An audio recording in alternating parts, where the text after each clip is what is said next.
Hi everybody.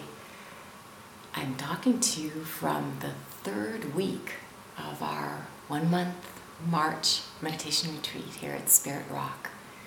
It's a rainy afternoon and there's a palpable feeling of quiet, of openness, and I want to invite you into this atmosphere of the retreat.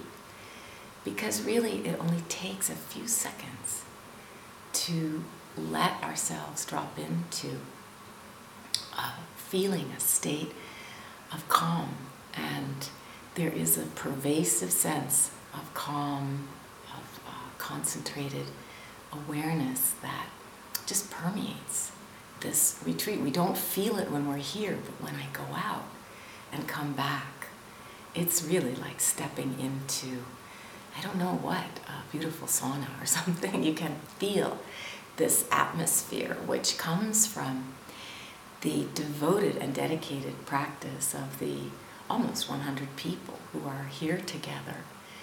And so what I want to share with you that comes to us when we have the chance to slow into our experience and stop for a while and maybe even have the chance to do a retreat. It certainly doesn't have to be a whole month, but there is a kind of totality of presence that happens when we are able to come to a retreat, to live here together, and to practice being present. You know, we call it concentration practice, bringing the mind to maybe one-pointed awareness. For me, that word one-pointed is kind of pointy, and it doesn't draw me into wanting to do that. I don't know about you, my mind can get very rebellious. But the word that I like for doing this is actually a wholeheartedness, sincerity.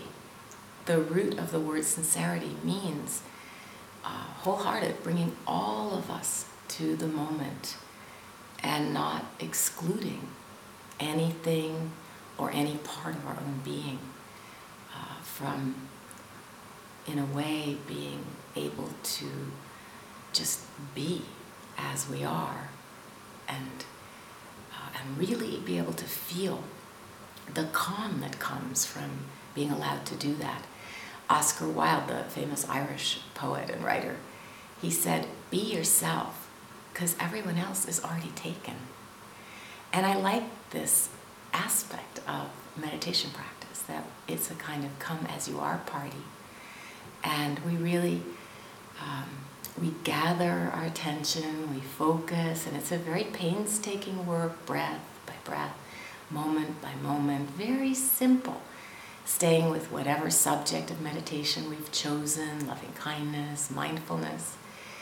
And as we do this over and over again, and that's the devotion part, the willingness to come back to being here again and again. And as we do this, as we gather this kind of presence, what happens is we begin to feel more and more at ease, more and more allowed to be exactly who we are. One meditator came in earlier today and she said, you know, it's so sad to want to be who you're not. And when I thought about what she said, and I thought, you know, so much of our suffering comes from that, wanting ourselves to be who we aren't. My daughter told me a story about my mother. She said, you know, my mother has passed away, but she was remembering her grandmother. And she said, you know, one nice thing about Grammy, my mom, is that she was always happy to see me when I came and when I brought the kids to visit. And she never made me feel bad when I didn't come. She never made me feel guilty. And so now, whenever I think of her, I feel fine about the way I was. And there's no regret for not having seen her more or anything like that.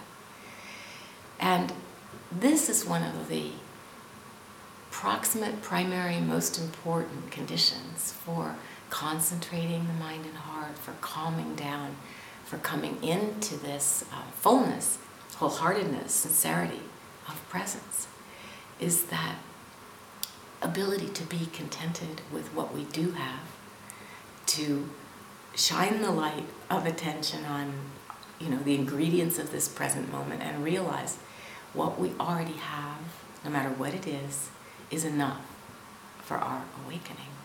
It is enough for us to be aware of. And if what we have, when we can really understand that what we have in any given moment is going to change, that this willingness to abide calmly and be aware of experience in a steady way lets us start to see the changing flow of experience and how we get insights into how our life unfolds and how things come to be.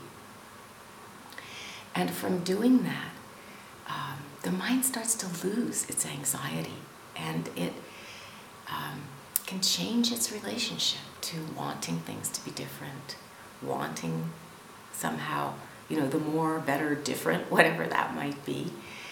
And it begins to free us, free the heart, free itself from clinging to what can be a pretty sticky world.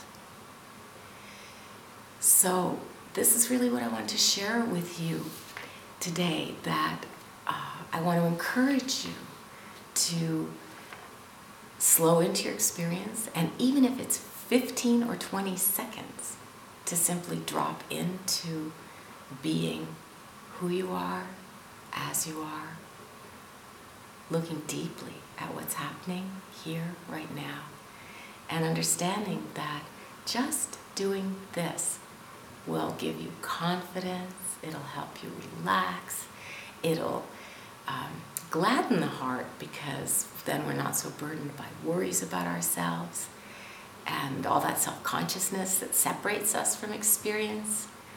We can begin to inhabit our own lives, our own bodies, our relationships with a kind of warmth and vision of what's possible for the human heart, that it's actually possible to rest in our experience in this particular way.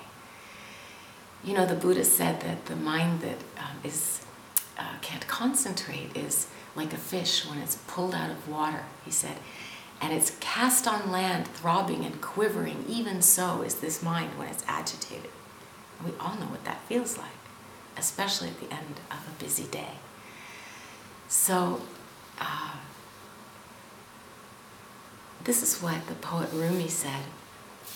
He said, I think this is really encouraging for us. He said, why should we grieve that we've been sleeping? It doesn't matter how long we've been unconscious. It doesn't matter if you haven't been mindful, even, for the last hour, 2 hours. He's saying, we might be groggy, but let the guilt go. Maybe we haven't visited ourselves and been present with ourselves for a while today. But instead of feeling guilty about it, to be glad when we do come into our own presence and wake up to the moment. And then he goes on to say, just feel the motions of tenderness around you, the buoyancy, that lightness of being that comes when we can simply be here together as we are. So, thank you.